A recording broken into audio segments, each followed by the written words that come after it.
Welcome to the Leading Lane podcast for real estate pros by real estate pros with your hosts, Ashley Frederick and Stephen Birch. If you're looking for an honest, authentic, and raw perspective, you found it. Ourselves. Maybe we can tie the two together. Yeah, and the bullshit stories that we tell ourselves. Welcome, everyone, back to the Leading Lane podcast. Ashley Frederick here with Stephen Birch, who, by the way, is not my husband. We heard that last week, What? but I'm pretty sure both my husband and his husband wouldn't appreciate that. But we've decided that I can be his work wife. He can be my work. You should have seen their face when they were like, "Where's your wife?" And I was like, "Well, first off, there's a little bit of an issue there." And then a friend was like, "No, that's his work wife," because we're always together. So I thought that was hilarious. His face was priceless. So yes, anyway, great laugh for the day. But today we decided to talk about a couple of different avenues as far as the stories that we tell ourselves, and more so, what was the word you used? Overcomplicating. Overcomplicating, which we think about obviously in general, but with what's happened in real estate rules, etc., I definitely feel like there is a mountain of overcomplicating. Like, I feel like it is fairly black and white, but for whatever reason, we're all spinning and spinning and spinning.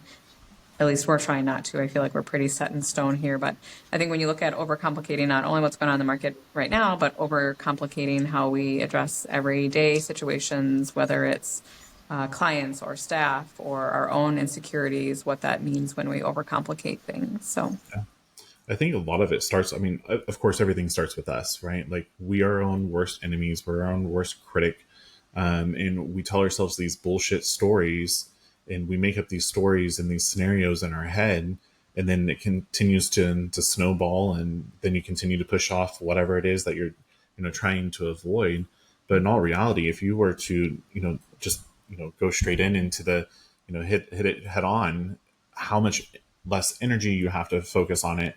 How you're exhausting yourself, your brain power, your bandwidth can be focusing on other things. And just then the negativity that we create for ourselves is just, it's mind boggling that we allow ourselves to do it. And it's hard.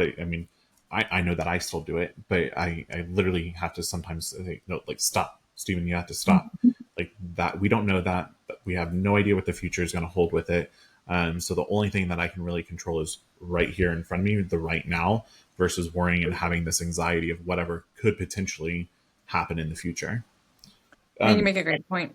Sorry. No, We were on the accountability call, the Rise and Thrive with Neva, and she was kind of talking about this. And a really good, simple step she said was just to start to, in your head, think about truths. So the sky is blue, right? Like, today is Thursday. And it's kind of just a matter of resetting your brain to stop going down this hill of unknowns and the what ifs, because if you were to actually, you and I had a conversation with a couple last week, and just talking about some things that were bothering them. And I asked them how many hours a week they thought they were spending on that. And they said, 6 to 8 hours, I think it was. And I was like, right, but you say that, but we all have those situations. And we might think it's 6 to 8 hours, but now we thought about it before we went to bed. We thought about it over dinner. Is it really 6 to 8 hours? So when you kind of told yourself this story about how something's going to happen, and then actually it didn't finally eat the frog, and it didn't go that way. Everything was fine. So right, then you've been wasting all these hours in this healthy energy that you could have been pouring into family or into yourself. And one of the questions that you asked, and it's something that I try to ask myself now, is what is the worst that can happen? What is the worst thing that can come out of all of this? So in their situation, what was the worst that could happen in the things that they were avoiding? And, kudos to you for that's a tough question to ask somebody, right? Because really what you're doing is you're making somebody stop, think critically, and really try to come up with the outcome of the worst case scenario. And a lot of times that worst case scenario really isn't that bad. Right. right? And what happened is the very next day, she came over to you and said, "Hey, we had this conversation that we've been avoiding, blah, blah, blah." And really, the outcome was not bad. It was actually a positive conversation, and they're moving forward. And she like thanked you up and down and left and right to be able to have that conversation. And it's that one question that then allowed her to reframe, or them to reframe their mindset and going into it. Because to me, if you're going to go into a situation with a negative thinking and with a negative outcome that you're already anticipating, that's more than likely kind of the outcome that you're going to get. But if You're you, manifesting it. yes, you are. But then if you go into it with a positive outcome, and with the positivity and open mind, open heart, you're going to get that type received back to you. So what is the worst case? I did this with my coach, a couple of weeks ago. Like, oh, I'm not going to sell, tickets to the broker fast track retreat. And what if nobody shows up? What if whatever? She's like, what is the worst thing that's going to happen if only two people come? Only one person comes to your retreat. It's like, well, like, it's not cost me anything really out of pocket. But so the worst thing that's going to happen is I'm going to be able to spend way more valuable, intentional time one-on-one with them. And she's like, so the outcome is going to be grand for them. Yeah, you're right. So it was just great to be able to, to have that little chin check, not think worst case scenario that, the rejection, nobody's going to show up. And, not that I needed the validation or anything, but I'm here to help people. And if the worst thing is that only one or two people show up and I can help them even more than where they are now, that's a win. It's a huge win. So Well, I think it's like if you try to relate that back to business, right? Like there's so many conversations that I think that we avoid with either staff or with partners or with agents or with sellers and buyers. Like we just right. avoid a whole bunch of conversations because we're afraid of what the outcome is, when I think 9 times out of 10, it's probably not going to be an issue. And I think I've just started like prepping that. Like I asked a seller a question last night, and I was like, I'm just going to be brutally honest. Like I just have to ask you this. And like, what's your plan B? And they were like, there is no plan B. And I was like, okay, great. I need to know that, because like that is going to change how I answer these questions. But right, they appreciated that I was like, if that's your only option, then like we're going to have two things very different. Right. But if you're just afraid of being like, well, what if they say they don't have a plan B? I don't want to know what they're going to say, right? Then I wouldn't make the same decisions for them or help them go that way. But I also just think, again, it's such a matter of we are just overcomplicating it by running these stories in our head about, well, if we bring this up, they're going to be mad. Or if we bring this up, the deal is going to go south. And again, if it just comes back to open communication, like what if you bring it up and then they're like, yeah, the seller's completely fine, we'll take care of it next week. Right. Again, we just wasted all of that time and energy. And I think that people are also, I think they're keenly aware, like when you're holding back. So, if you dance around the question versus just asking it, I think that there's two different outcomes.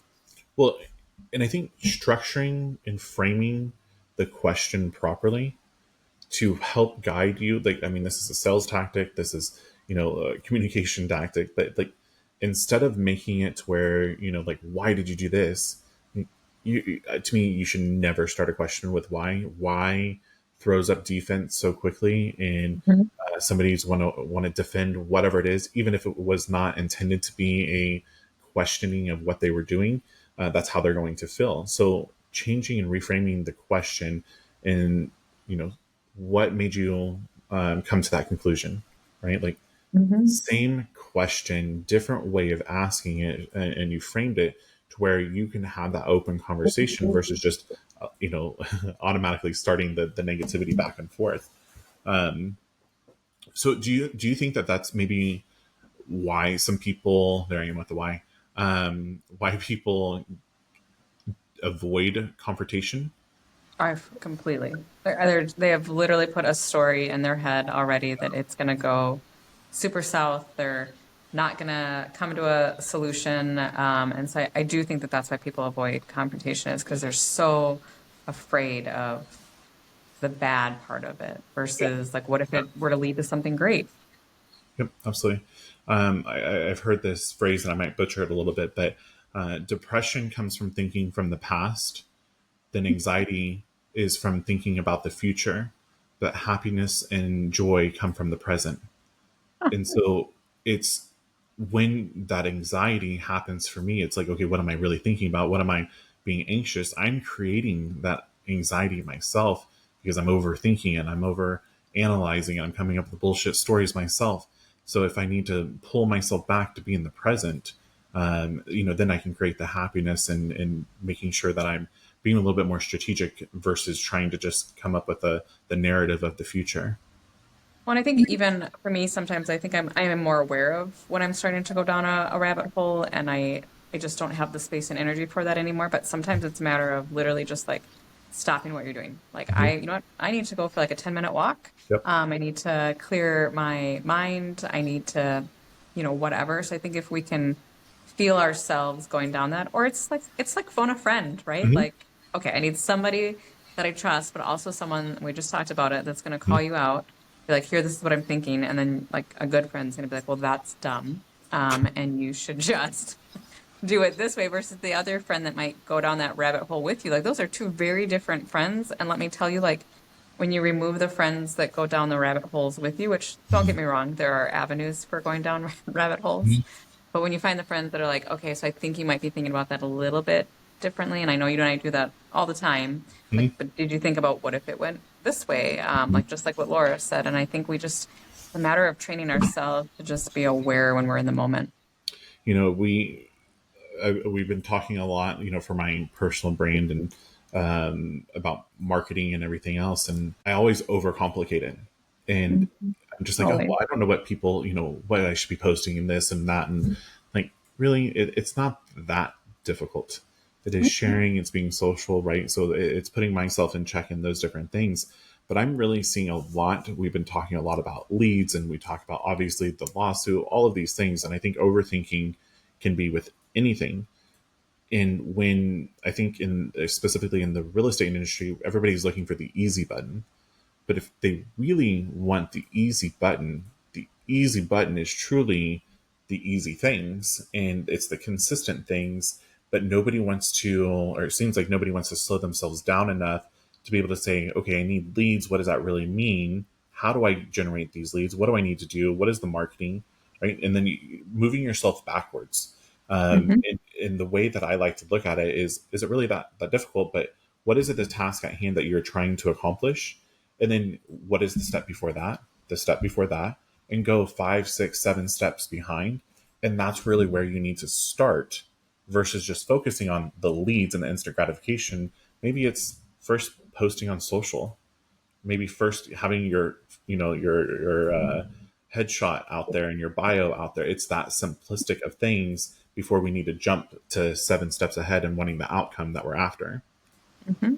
Yeah, I So mean, it's just like a matter of making things easy. And I think it goes back to your exercise that you like, is it the why or the what?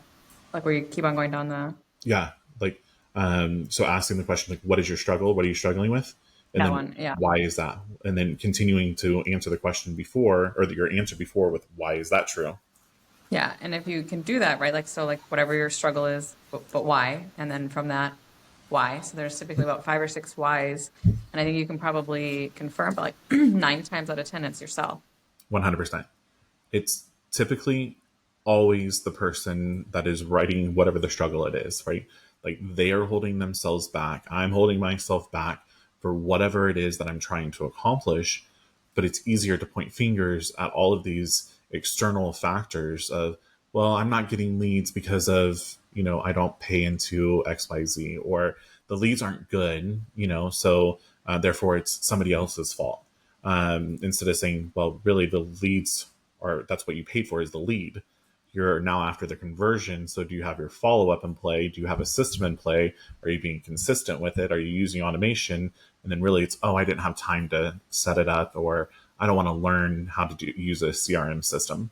So it's a you issue constantly. Mhm. So I think that, yeah, 9 times out of 10, it's a me issue. Hi, I'm the problem.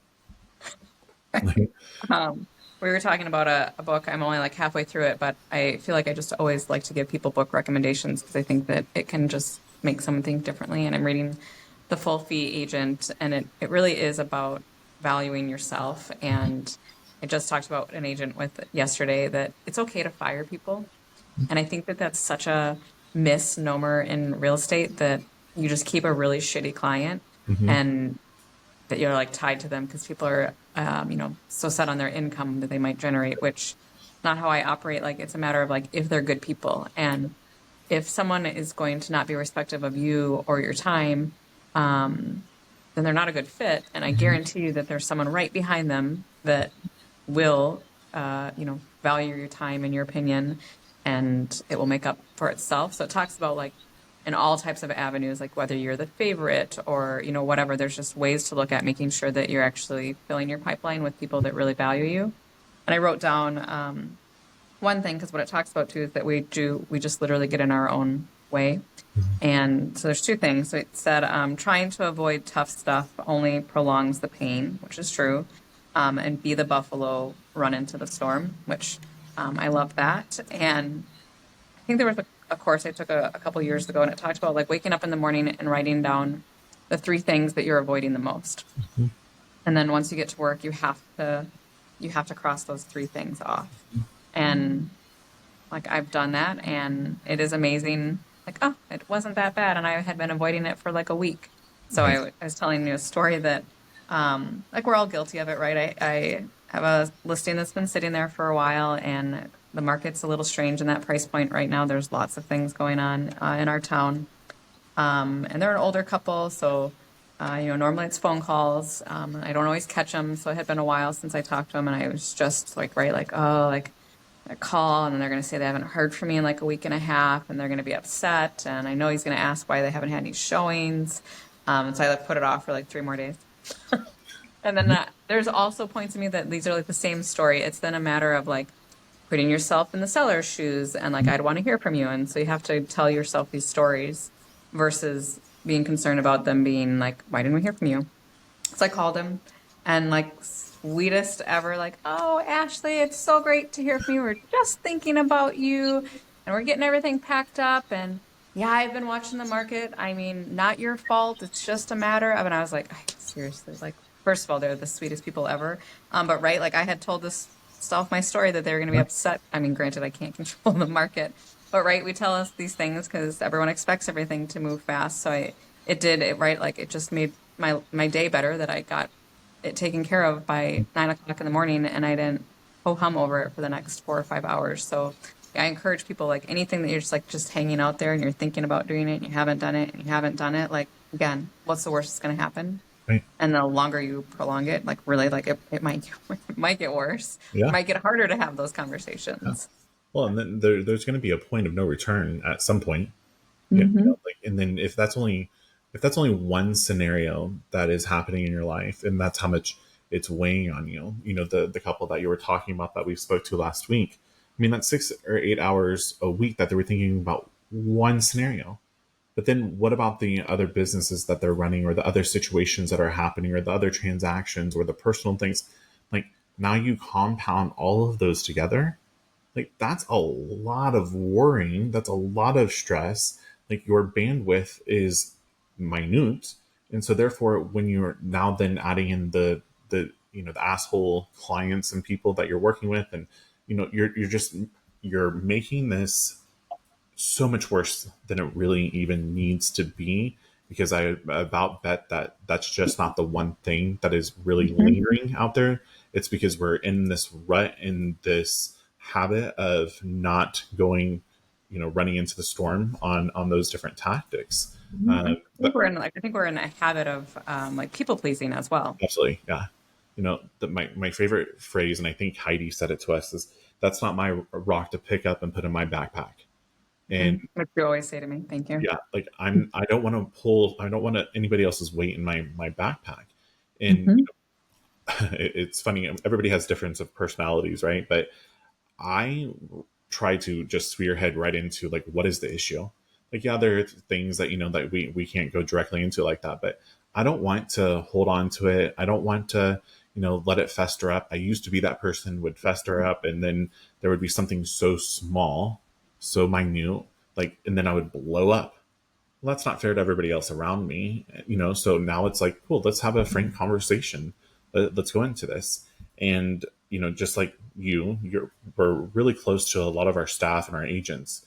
So sometimes it's hard to have those conversations. Mm-hmm. But my staff and my team now know, like, cool. Are you ready to have a business conversation? And I make sure that they know that we're about to have an open business conversation. And typically they know that it's serious. But I want to make sure that, like, I don't want to leave and let that fester overnight. Like, I want to be able to leave that meeting and say, cool, do you want to go have a beer now?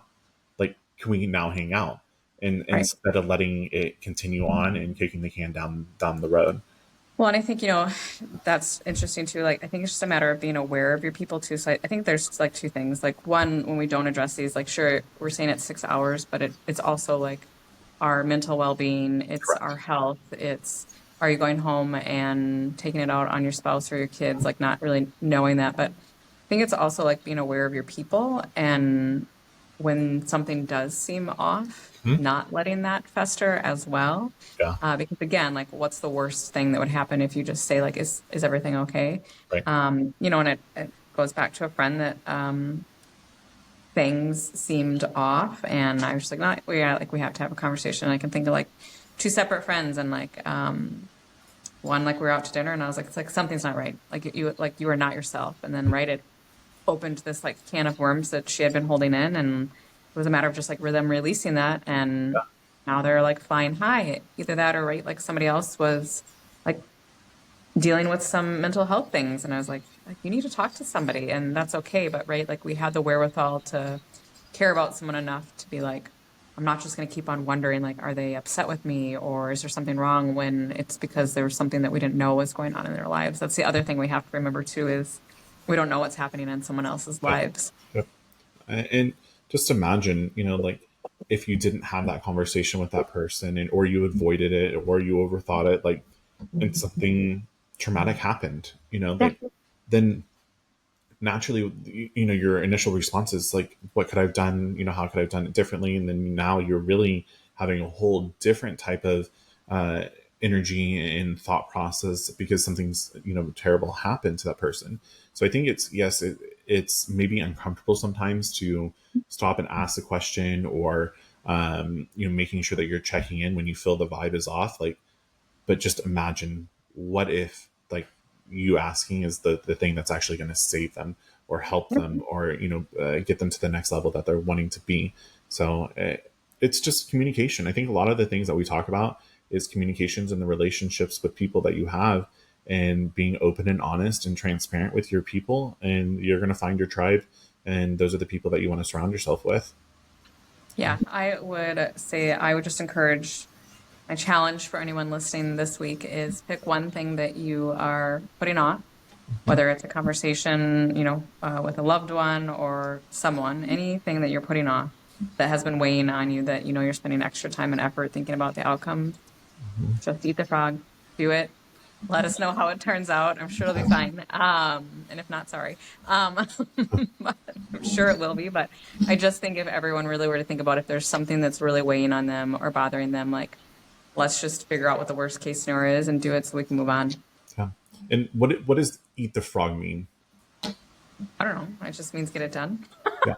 So the book Eat the Frog, right? Like, if you eat frog first thing in the morning, right? Like, it sounds disgusting. Then if that's the most disgusting, the horrible thing that you have to do for the day, the rest of your day is going to be, everything else thereafter that you eat is going to taste amazing. Like So cake. right. Eat the frog first, get it out of the way, get the disgusting things that you're avoiding out of the way for your day, and makes Have the weight everything lifted. else. Yeah, absolutely. Everything else is going to be glorious thereafter. So, great topic. I take your challenge, and I will do that this week. So thank you for I'm that. going to do it as well. Yeah, perfect. Well, thank you everybody for tuning in. Please go like and subscribe and share if possible, and tune in next time. We appreciate you. If you've enjoyed today's episode, please like, subscribe, and share with others. Stay connected for more genuine insights and strategies to boost your real estate career on Facebook, or check out our website. We'll see you next time.